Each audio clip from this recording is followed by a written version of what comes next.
1 Kings 4. King Solomon was king over all Israel, and these were his high officials. Azariah son of Zadok was the priest, Elihoreph and Ahijah sons of Shisha were secretaries, Jehoshaphat son of Ahilud was recorder, Benaiah son of Jehoiada was in command of the army, Zadok and Abiathar were priests. Azariah son of Nathan was over the officials, Zabud son of Nathan was priest and king's friend, Ahishar was in charge of the palace, and Adoniram son of Abda was in charge of the forced labor. Solomon had 12 officials over all Israel, who provided food for the king and his household. Each one had to make provision for 1 month in the year. These were their names: Ben-Hur, in the hill country of Ephraim, Ben-Deker, in Makaz, Shalbim, Beth-Shemesh, and Elon-Beth-Hanan, Ben-Hezd, in Araboth, to him belonged Soko and all the land of Hepher.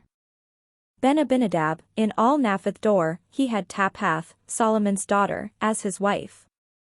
Bana son of Ahilud, in Tanakh, Megiddo, and all Bethshean, which is beside Zarethan below Jezreel, and from Bethshean to Abel-Meholah, as far as the other side of Jokmeam.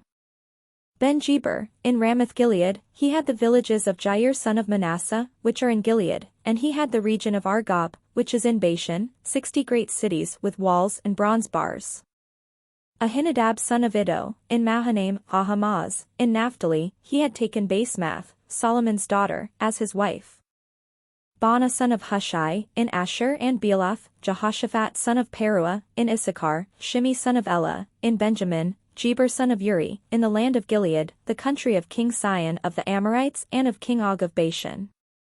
And there was one official in the land of Judah. Judah and Israel were as numerous as the sand by the sea. They ate and drank and were happy.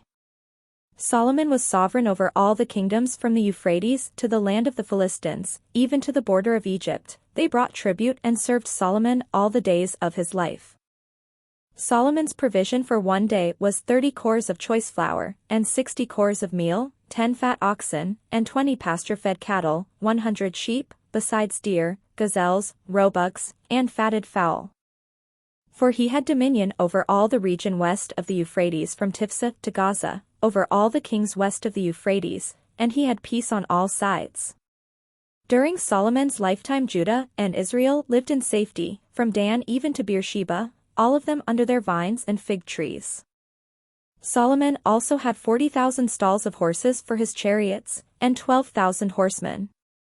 Those officials supplied provisions for King Solomon and for all who came to King Solomon's table, each one in his month. They let nothing be lacking.